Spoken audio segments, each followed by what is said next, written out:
passing the Lake and Riley Act. These are the things the American people want us to do, not shutting down the government for political rallies. And the truth is, the Marxists, the radicals, and the Islamists, the Democratic Party promoted this weekend. They cannot handle the truth. The truth is that there is a king, and that king is Jesus. And the president has been willing to say it. His administration has been willing to say it. And Charlie Kirk was willing to say it, and he got killed for it. Democrats are using this ridiculous political exercise to hold hostage the government of the American people, pretending it's about health care. Meanwhile, it is Democrats who've been holding the American people hostage to an unconscionably broken healthcare system that they themselves created. We're saying no more. We're the party that's standing up for hardworking Americans who can't afford health care, who can't afford insurance. We're not for giving more money to the insurance companies. We're not for a $400 billion blank check to big corporate America and corporate welfare, like my friend from Maryland said. We're not for health care for illegal aliens, but for standing up for American citizens to be able to afford health care, to carry forward the president's good policies, like short-term limited duration plans and other ways that people can actually go and afford health care. We're for law and order. We're not for hate-filled lawlessness. We're for common sense, not radical surgeries on our children without parental consent to say a boy can be a girl. We're for a message of hope, hope born in the freedom of those who fought to give it to us through their blood and also through the blood of our Savior, Jesus Christ. Republicans are working to make America great again. Democrats have been trying to run out the clock. And for Hakeem and Chuck, their time is up. Let's turn it over to Steve. Thank you, Chip. Well, you can see Republicans are united strongly in working to open the government back up. We all voted to prevent a government shutdown, and that bill went through the House weeks ago on almost exclusively a party line vote. And since then, for weeks and weeks, that bill has been in the Senate, where Democrats, led by Chuck Schumer, consistently have voted to shut the government down. And we've said all this is about is Chuck Schumer trying to appease his most radical base, the most far-left elements of the Democrat Party, the people who have taken over the Democrat Party. Frankly, they've held Chuck Schumer hostage, and so now Chuck Schumer is holding the American people hostage. And this weekend, we got to see on display what that Hate America rally we've been talking about was really all about. You could see some of the signs. These are just a few. But over and over again, you could see signs like 8647. I think everybody knows what that's about.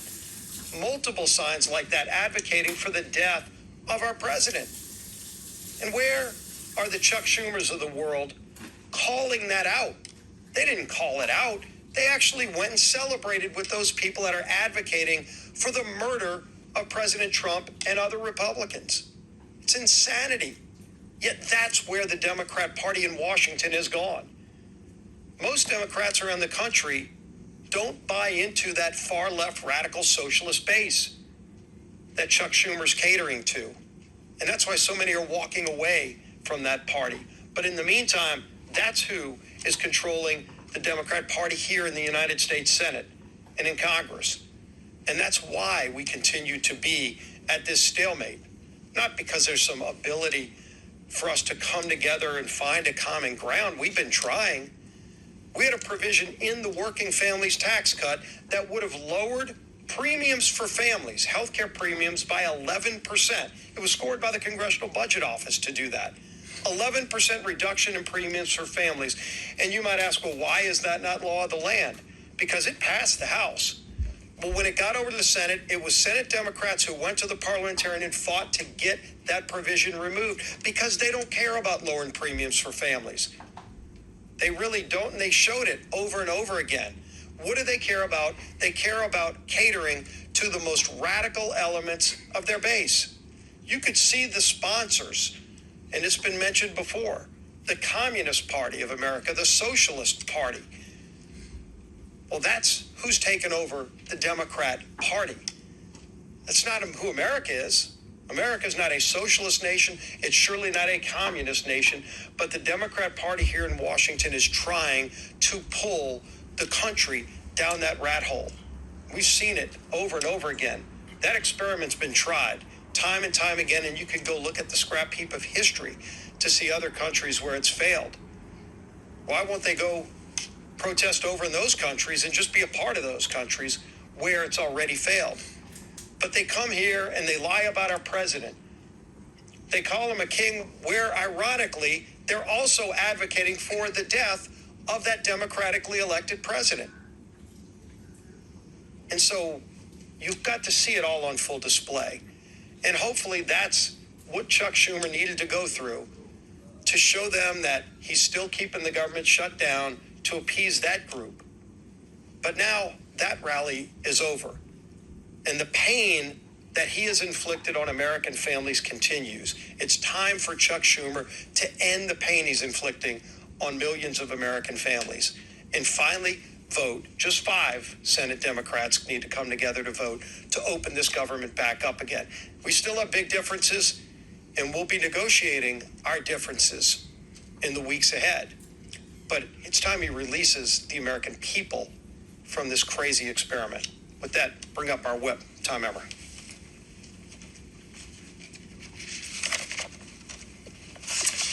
As the speaker said, we're now on day 20 of the Democrats' shutdown.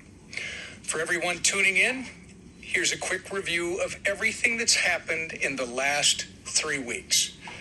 Republicans did our jobs. We passed a clean, nonpartisan government funding bill that Democrats supported just 6 months ago and passed 13 times under the Biden administration.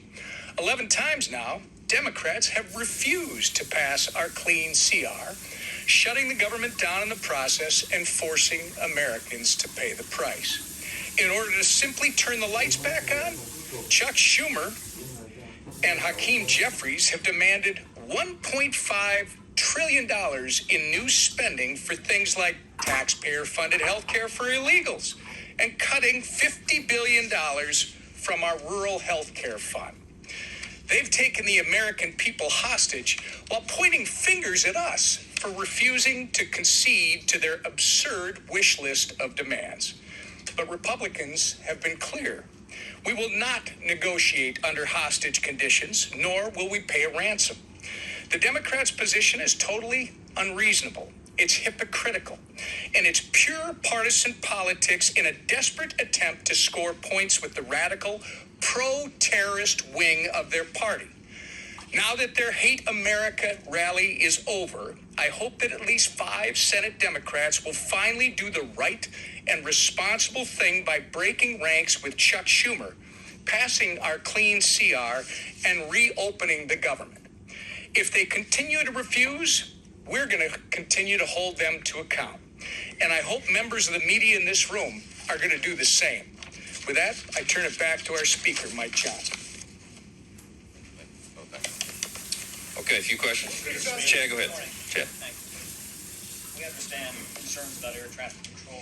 We understand that they're going to lay off workers at the National, going to lay off workers at the Nuclear Security Administration. What keeps you up at night about what parts of this federal government are not operating? Well, those are 2 good examples. The question is, when the administration is required to triage federal spending, they have to look and evaluate what are the most essential and what are the less essential functions of the federal government. And they look at policy, personnel, and all these offices. But the things that concern me the most are TSA, for example. I mean, you're right. We are shorthanded already with air traffic controllers, with TSA agents, keeping the airports safe and our flights safe. We cannot afford this nonsense. And I think the Democrats in their heart of hearts know that. When you're talking about nuclear deterrence, our former colleague Brandon Williams was a congressman from New York, and now he's now been confirmed, and he's one of the people in charge of nuclear deterrence for the United States. He's a former officer on a nuclear submarine. And he brings a lot of experience to that job, and he came to sit down with me a few days ago, end of last week, and he said, I just want to articulate for you how serious this is in terms of national defense. And we didn't get into the classified parts there. We weren't in the skiff, but suffice it to say that every day that the government is shut down, it is a danger to the American people. We're in a nuclear arms race with adversaries right now. It can't be any more serious than this. China, Russia, Iran, North Korea, you've seen what they're up to. America is the last great superpower on the planet, but we have to maintain that status. And if we get behind on funding or personnel or any of these projects that we're involved in that are at a level that we can't talk about in here, it's very serious. So you have every function of the federal government that is being adversely affected. Of course, it's troops. We got the troops paid, thankfully. the middle of this month, because the president did heroic work. They found money within DOD that they could use on a temporary basis, but that money is going to be exhausted. You can't have the troops unpaid. You can't have Border Patrol agents unpaid. They've got to defend the country, and this is not a game. And that's why you see us so frustrated up here every day. Again, I'm going to reiterate what we said earlier. This is the first time in history that we've been in this situation. There has never been a party that shut down the entire government, or a party that shut down, over a clean CR for nothing but political partisan purposes. Their rally illustrated exactly what we've been saying for the last 20 days. It's about politics, and it's disgusting. Yes, sir. Speaker Johnson, you say that Democrats had a Hate America rally, but what does it say that the President of the United States over the weekend released a video of him pooping on the American people? The president uses social media to make a point. You can argue he's probably the most effective person who's ever used social media for that. He is using satire to make a point. He is not calling for the murder of his political opponents, and that's what these people are doing. I mean, they're in one of these photos. I think there's a picture of the president hanging in effigy by a noose on one of these, the one on the far end. It's unconscionable. Look, America is built on the idea of free speech. You have the right to protest. Of course, we jealously guard that. I mean, Chip and I are attorneys. We've defended that right in the courts. But what they're doing right now is different. They are trying to incite violence. It's not funny. You don't mock a president who has already had 2 failed assassination attempts on his life. This is not a game. And the idea that communists would be supporting this is unconscionable to us.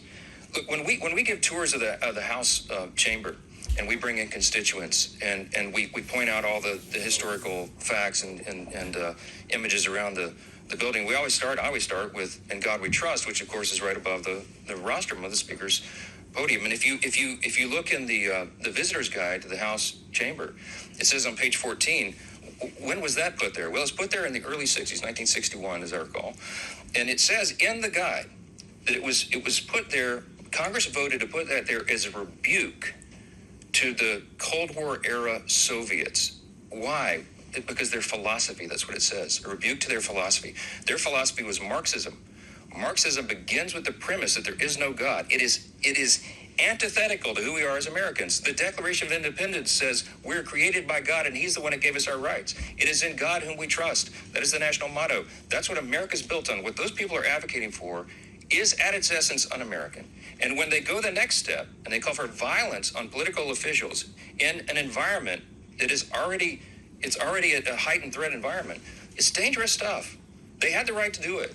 Congratulations, they didn't burn any buildings down. That's a big achievement for the left, to have some kind of gathering where they don't have a looting and riots and burn a building down. There was, I think, some in Portland. They threw bottles and bricks and stuff at the ICE facility because that's what they do for fun now out there. But they had a free speech event. Congratulations. But you need to look past that and look at what it is they're advocating for openly, and it's really scary stuff. Yes, ma'am. Second row. Yes, ma'am.